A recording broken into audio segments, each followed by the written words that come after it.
Well, joining me on the show now is RP Data's Senior Research Analyst Cameron Cusher. Cameron, how are you doing? I'm well, thanks. How are you? Good, thank you. Now, here with Duncan Week as well. We're very interested to hear what your thoughts are on yesterday's interest rate reduction. Well, for the market, it's probably a good thing. We still don't know at the moment who's going to pass on that cut, and if they do, how much they're going to pass on. We know that Bank of Queensland's passing on the full rate cut, but we haven't heard from any of the major banks as yet. Obviously, successive interest rate cuts will probably provide some level of confidence back to the market.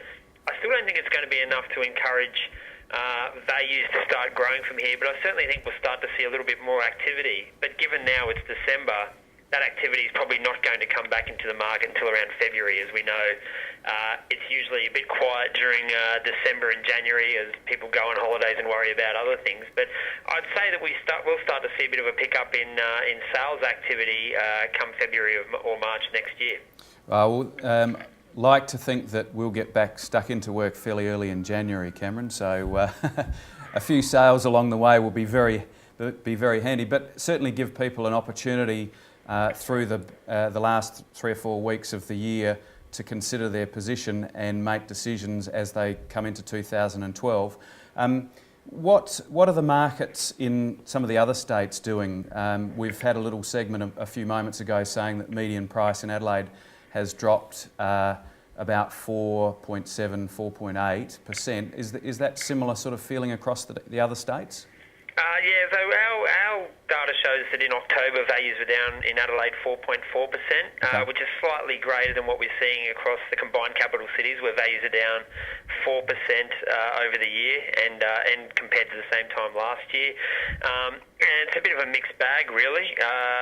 Sydney and Canberra have actually been the best performed markets, but they've still seen values fall by 1.1% over the last 12 months. And then you flip to the other side and you see that home values in Brisbane are down 8% and Melbourne's down 5.4%. So those two markets are really the ones that are underperforming quite significantly at the moment. Adelaide just tends to follow fairly closely what's happening across the combined capital cities, and nothing's really changed there. Okay, and just, I guess, a final note on all of that are the stock levels and perhaps auction clearance rates, stock levels perhaps remaining high across the country and clearance rates a little lower than everyone would like? Yeah, definitely, and even in Adelaide, we've seen over the last week that number of properties advertised for sales started to ease, and we expect that that's going to continue given how close we are to Christmas now. A lot of people choose not to advertise over the Christmas New Year period, and again, it'll be interesting to note what happens in early February if we start to see the number of listings start to increase again. Obviously, while there's so much stock in the market, it seems pretty unlikely that we're going to see any form of value growth. In most areas, the amount of stock on the market is about 25% higher than at the same time last year. So we really need those stock levels to come down. With regards to clearance rates have been below 50% across the combined capital cities for each of the last 21 weeks. So we didn't really get much joy in spring. And if we look at the Adelaide results, they're sitting generally between around 30 and 40% auction clearance rates across Adelaide. So again, not particularly strong. But I guess watch this space early next year and see what effect, if any, the interest rate cuts we've had make. Yeah, okay. Now Duncan's got a question for you as well. Cameron, just wondering about the impact of the carbon tax, what that will do to house prices or house construction next year. I think when it comes in, obviously it's going to have an impact on the cost. Some of those raw materials are going to be a bit more expensive with the carbon tax, and as a result, obviously those extra costs will be passed on to the consumer. So it will probably make the price of construction and the price of purchase of a brand new home higher. With regards to existing homes, probably won't make too much of a difference, but certainly that's one thing people will be having to take into consideration, that you're probably going to be paying a little bit more for a brand new house because there are all those taxes, and unfortunately it's typically the consumer that wears that cost. Well, that's good news from our point of view anyway, Cameron. You've sort of given us a wrap on where things might head into the early new year, but perhaps any thoughts on how we might travel certainly throughout 2012 and into 2013?